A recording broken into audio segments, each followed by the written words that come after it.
First of all, join in with everybody else and thank you for having me here tonight. Thank you to the teams, the competitors, and to the warden and everybody who made this possible. This event is very special. My name is Hassan Assad. Some of you know me as Adam introduced me, as MVP, world-renowned professional wrestler, which basically means I play fight in spandex for a living.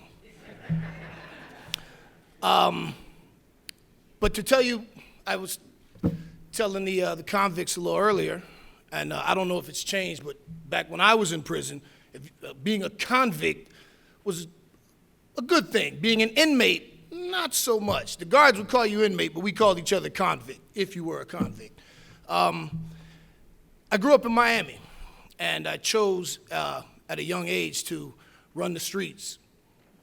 Drugs, gangs, gunplay, that kind of thing. And I ended up being sent to prison at the age of 16. I got an 18-and-a-half-year sentence with a mandatory 3 for armed robbery. And you guys have heard the term before, rescued, not arrested. I was definitely on a self-destructive path. A number of my friends from that era are dead. And a lot of people wrote me off as dead. Being 16, sent to prison for possibly 18-and-a-half years. Yeah, you can usually write that off because usually, as we've seen, when you go to prison that young, you're going to, you could say, the Harvard of criminality. Most guys go to prison and learn to become better better criminals. I decided early on that that's not what I wanted for me. So I did everything I could to take advantage of the limited educational opportunities that were there, the programs, et cetera, et cetera.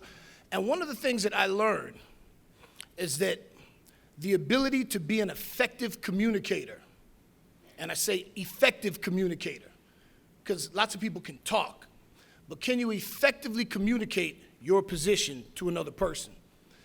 That's the key to your success in life, not just for lawyers or for politicians, but if anybody's been married, I think they can tell you being able to be an effective communicator and a strong debater is important. You also have to know when to just walk away and let her win, too, but that's besides the point. We know that at some point, hopefully, I don't know what your sentences are, but at some point you guys are going to get out of here, I hope. And when you do, you already have a mark against you because you're a convicted felon. And people are going to judge you by that. Oftentimes, people will judge you by your appearance, tattoos, muscular, whatever the case may be. You have the opportunity to disarm them with your words. When you speak to a person can judge a book by its cover, but as soon as you speak, then sometimes they have to step back and reassess. People look at me. I mean, I'm actually kind of small now. Before I was bigger and all jacked up, and people would be intimidated by me, my presence. And then as soon as I spoke, I would disarm them. Oh, in a parking lot, for example, a woman is by her car and sees this large black man come up behind her. I'm going in my car. She's frightened. Oh, excuse me, ma'am. I'm sorry. I didn't mean to frighten you. I apologize. Are you okay? Oh, wow. I wasn't expecting that. When you get out of here and you go to a job interview, your words, the way you speak to that interviewer is going to determine whether or not you get hired. When you get that job, how you communicate will dictate how high you rise. In my profession, it's my job to use my words to get a reaction. You give me the microphone, I step out there in the ring, and I am going to make you love me or hate me with my words. I'm going to make you boo me or cheer me with my words. Now, granted, it's a lot easier to make people dislike you than it is to like you. However, seeing you here tonight, and I'm by the way, I want to tell you, I am a bit biased. I'm being an ex-convict. I'm kind of pulling for my boys over here on this side. But although you did a wonderful job, thank you very much. I want to tell you, you guys did a great job. I know how important it is to have opportunities like this. And this is groundbreaking. When Adam reached out to me and asked me if I could be here tonight, fortunately, I was in town. And I wouldn't miss it for the world because I once sat where you sit. I remember going to the chapel, in the prison chapel, for various functions. There were times when I was a speaker in prison. I took advantage of these things. We didn't have anything as elaborate and luxurious as the debate team that you guys had, but there were a couple prisons that I was at where we were able to have, small-scale debates. And as a matter of fact, one prison I was at, we had the Toastmasters Club where we could get up and speak. And I took advantage of all of that. And because of that, when I got hired by the WWE to be a professional wrestler, you got lots of guys that are really good professional guys better than me. Vince McMahon hired me because of my ability to talk, to be able to grab the microphone, go out there and make people boo me or cheer me. I prefer the boos. I like being a bad guy, But that same thing, now, I'm not saying go out and try to become a professional wrestler, but the same principles apply to you. And not to leave you out, the college students, you have a bright future ahead of you. The world is waiting for you. It's your oyster, as they say. But my fellows on this side, they're starting a few feet back from the starting line. You guys are right at the starting line. And some of you, depending on your parents or political connections, might have a foot over the line. And that's just the way life is. But as an ex-convict, you're a few feet behind the starting line.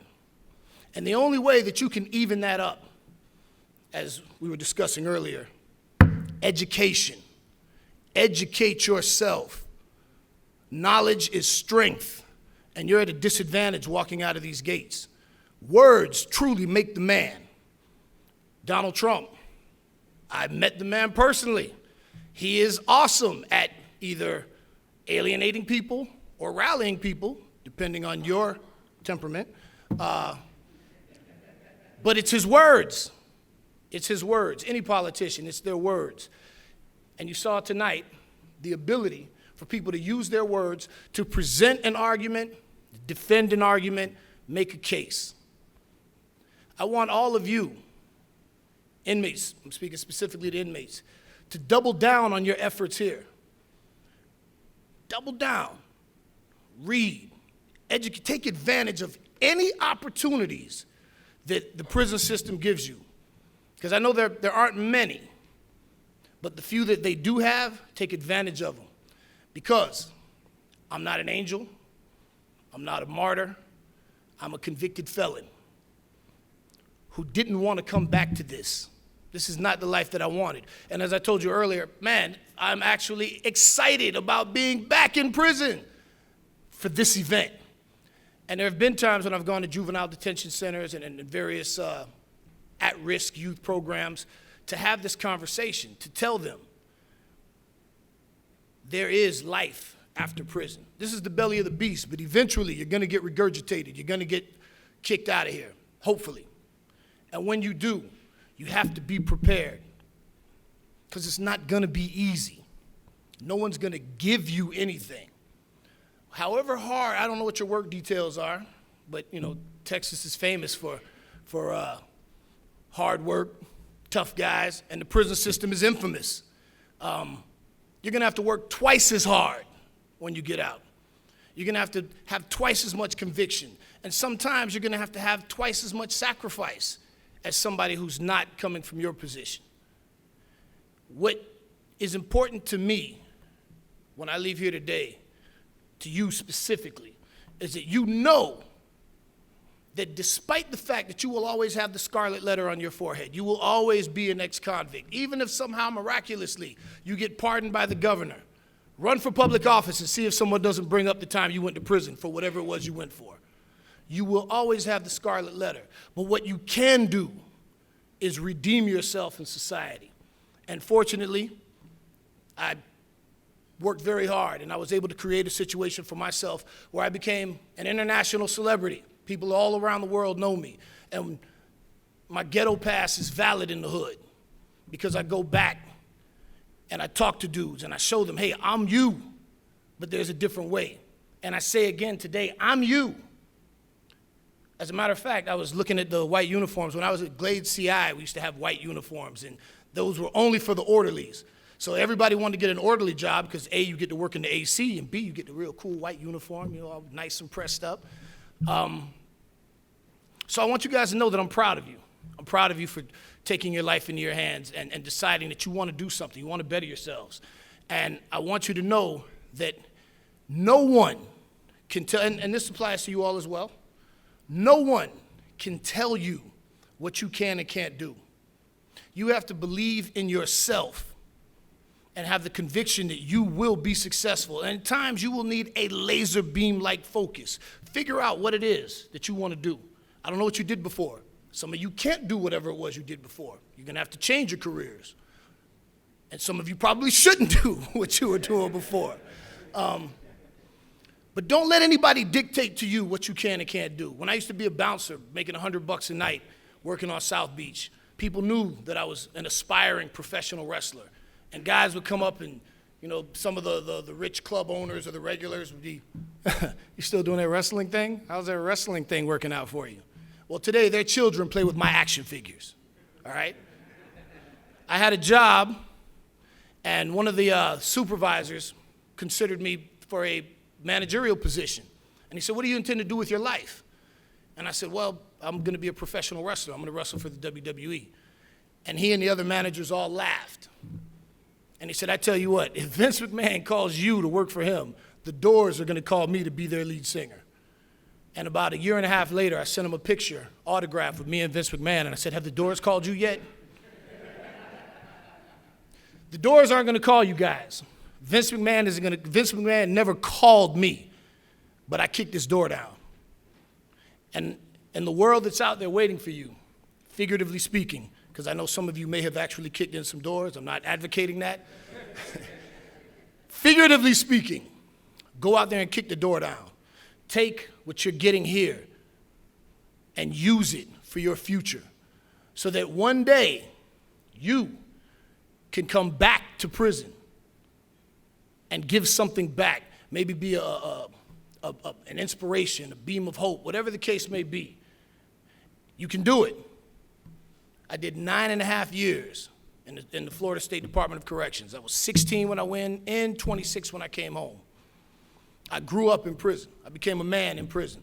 And it took me a while to shake that. I mean, when I first came home, there's an adjustment period. And to this day, I have certain moral codes and guidelines that were instilled in me on the yard. And that won't change. Because I know from experience that some of the finest men I have ever met were behind bars. Some of the greatest minds I've ever sat down to converse with were behind bars. There were old men who pulled me to the side and said, kid, this isn't for you. You're too smart for this. Don't serve the time. Make the time serve you. There's a better life. Guys that I'm still in touch with today, ex-death row life, they're never getting out. But they wanted to see me do better. And I used to go back and visit one of my friends at Florida, FSP, the East Unit, Thomas McCampbell. And he said that the whole day room, Friday Night SmackDown, when MVP came out, all the boys popped because I was one of them. Now it's time for you, and whatever it is you decide to do, to be that. You don't have to be a professional wrestler. Go start a business. So you don't have to start a business. Go work for someone and get to the point where you can be in a position to hire convicted felons, where you can say, okay, I'm going to take a chance on you. I was once a convicted felon. I'm in this position now. I can help you out. Where you can come back into a prison and say, hey, guys, it's not easy, but it can be done if you really want it. And for those of you that are volunteers, I personally want to tell you how much I appreciate you, because I remember in prison how great it was to have somebody who you know genuinely cares. They're not paid to be here. They're here because they care. It's Friday night. I got plans. I got things to do. But I'm here now because I care. And there are lots of other, they're here because they care. It's Friday. They're in college, man. They could be back on campus partying right now, keggers and keg stands and all that good stuff. So, to the individuals that made this possible, I want to thank you. Society should thank you. To Warden, thank you very much for allowing me into your prison and for allowing things like this to happen. Programs like this should be promoted. There should be more of them. Because, let's face it, you're still human beings. You got people that love you, that care about you. Some of you are fathers, husbands, whatever the case may be. And it's up to you to be a shining example to your family, to your offspring, but at the same time, more than anything else, you're a person. Don't let that uniform and that number take away your humanity. Don't let it take away your individuality. And remember that no matter what, at the end of the day, you got to stand tall. Look yourself in the mirror, hold your chin up, and say, all right, I messed up. But it's not the end of the world. Texas is a football state, so you guys know it's not about how many times you get knocked down. It's about how many times you get back up. Get up, stand proud. Get out of here, and don't ever come back. Use your communication skills to make a better life for you and for your family. Thank you all very much.